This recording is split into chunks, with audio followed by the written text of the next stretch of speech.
Grady, and today we're going to talk about some throwing assessments that athletes and coaches and parents can do at home. And so I want to share with you some of the things that we look for when we watch a video of an athlete pitching, and I actually want to share directly with you the assessment documents that we use as well. So all of this is yours to have. Hopefully it can help you, and maybe we can take this time to break down your delivery and build it back up and really identify areas to work on during this time at home. So there are 7 steps to throwing assessments as far as what we look for. So number one, we want to look at the arm action. We kind of want to then focus on what is happening over the drive leg. So everything starts over the back leg, and so as much that we can focus there before we focus on anything else, the better. Then we'll kind of look at the hip to shoulder separation. We want to see the hips open just before the shoulders, and so that's something that we can create some drills for. We want to see the lead leg block. So when the lead leg, the stride leg hits the ground, we don't want to see the knee collapsing forward. We want to see that lead leg really hold its position, and that lets the hips rotate around that lead leg. We want to see the direction, not only just with the taking a stride directly toward the plate. We also want to look at the knee on the drive leg and make sure that knee is not flexing forward. And so there's a little more than just looking at a straight line, but straight line is a good start.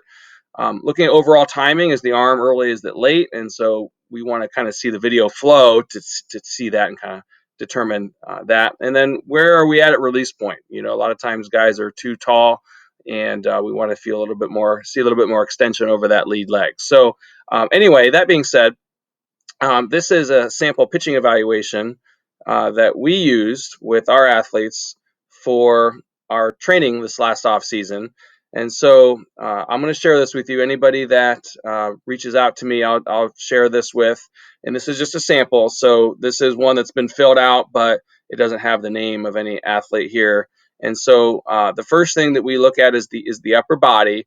And so we looked at 4 things in the upper body. So one is, where's the arm at foot strike? And is it at 90 degrees? Is it outside of 90 degrees? And so we're kind of, if I can see the video, kind of right here is what we're looking for, right at 90 degrees. We don't want to be too long here at this point, and then we don't want to be in toward that ear. So what I would do is grade, if you're perfect, it's a 5. And if it's, not perfect, it's a 4. And then if it really needs work, it's a 1. So that's what we kind of use, the 1 through 5 grading scale. I'm a teacher, so I wanted to use that, but instead of A, B, C, whatever. So then we look at the shoulder abduction at foot strike. So that is, is the shoulder up, or is the elbow above the shoulder, or is it beneath the shoulder? We really don't want to have that low elbow right there, and so we grade that at that point. Scap retraction is, at foot strike, how much does the elbow retract back? So scaps are right here in the back of the shoulder. And so if you retract those scaps and kind of pinch them together, you can see my elbow moving back, which, as I'm a lefty, so that would be back toward third base. So the whole idea of reaching back toward second base is not really ideal. We want to kind of whip that arm kind of in a more rotational manner, and we want to retract those scaps back. So there are some drills that we can use to fix that. And then the glove side disconnection. So what we're looking for here is we want that glove side to kind of pull down toward the hip before the shoulders rotate. So what we don't want is to see everything kind of rotate together. We want to see the glove side open up and drive down first before the shoulders. So those are the 4 things we look at in the upper body. In the lower body, we want to see trunk stack. So that means we want the head to stay over that back hip as long as possible. What we see is guys get the head forward early, trunk comes forward, ball goes in the dirt is typically what we see. We want to see that direction toward the plate. And in this case, pretty simple, just looking at, are we stepping straight toward the target? Sometimes we can also look at the shoulder angle and make sure that those shoulders are staying closed on that target as well. And then we look at the timing of the hip and shoulder separation. And so I made a lot of notes here with guys on this just to better understand what happens. And even there's a video here, if you get this document, that I will share with you about what it means to create good hip to shoulder separation and what it looks like in guys. Okay, so then we want to look at potential red flags for injury. So one, we look at the lead leg block. So if that lead leg does not block or if the lead leg is unstable, that can cause problems throughout the delivery. So we want to look at that. We also want to look at the internally rotated shoulder at SFC, which is stride foot contact.